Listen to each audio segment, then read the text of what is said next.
देखो लकी बेटा, मैं काम के सिलसिले में कुछ दिनों के लिए बाहर जा रहा हूँ। तुम दादी का अच्छे से ख्याल रखना। और हाँ, अंजलि ने इस महीने का रूम रेंट जमा कर दिया। रूम रेंट जमा कर दिया तो मुझे उससे क्या लेना देना? कौन सा आपने मुझे आज तक पॉकेट मनी देकर उपकार कर दिया है? इसके बाद स्कूल। अरे अंजलि, तेरे नए मकान मालिक का हैंडसम पोता यही है क्या? मुझे नहीं पता। फिर जैसे ही मैं अपने क्लास में जाने के लिए उसके बगल से गुजरती तभी ज्यादा प्रचार प्रसार किया ना कि मैं तुम्हारे रूम मालिक का पोता हूँ तो मुझसे बुरा कोई नहीं होगा। मुझे कोई शौक नहीं है प्रचार प्रसार करने का। मुझे किसी लफंडूस के साथ अपना नाम बदनाम नहीं करवाना। लोफर कहीं का। नालायक, निकल मेरे कमरे से। तुझे शर्म नहीं आती मेरे पर्स से पैसे चुराते हुए? तेरे बाप ने तुझ चोर को तो यहाँ छोड़कर जीना हराम कर दिया है हमारा। आप ही के दवाई के लिए पैसे ले रहा था मैं। मुझे कोई शौक नहीं है आपके पैसे लेने का। वैसे भी एक छत और इस फोटो के अलावा आपने मुझे दिया ही क्या है? कुछ नहीं दिया है तो ये फोटो क्यों रखा है अब तक? फाड़ दे इसे भी।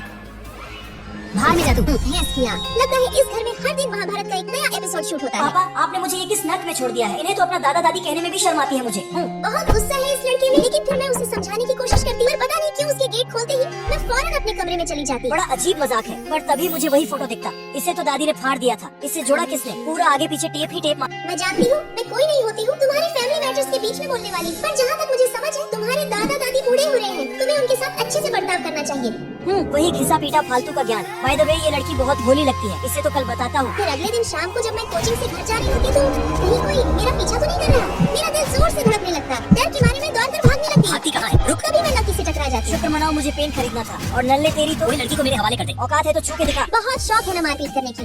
इधर घूमो चुपचाप। क्या जरूरत थी उसे पीटने तुम की? यहाँ नहीं हो, कल से मेरे साथ स्कूल चलोगी। इतना कछुए की तरह चलोगे ना तो एक दिन पहुँच जाएंगे स्कूल। ये नालायक पूरे सोसाइटी में मेरी इज्जत मिट्टी में मिला देगा। इसके बाद क्लास में लकी बार बार मेरी तरफ देख रहा होता है। अंजलि, कुछ दिनों से देख रही हूँ लकी बराबर तुझे ही देखता रहता है। कहीं तुम दोनों के बीच कुछ पक तो नहीं रहा? शाम को उस नई लड़की को कहिए फौरन घर खाली करे, नहीं तो उसके कारण किसी दिन हम सोसाइटी में मुंह दिखाने के काबिल नहीं रहेंगे। अंजलि, तुम यहाँ क्या कर रही हो? लकी कैसा लगेगा तुम्हें जब तुम जिससे प्यार करते हो उसी को छोड़कर तुम्हें दूर जाना पड़े? मैंने दादाजी से सारी बात कर ली है। तुम कहीं नहीं जा रही हो अंजलि। मैं इस अंधेरे की तरह था जिसे तुमने उस चांदनी की तरह रोशन कर दिया है। ओह नो, अंजलि की बच्ची ये क्या की? सॉरी लकी, पर क्या करूं? मुझे तुमसे प्यार हो चुका है। रानी, तुम्हें मुझसे अब कोई अलग नहीं कर सकता।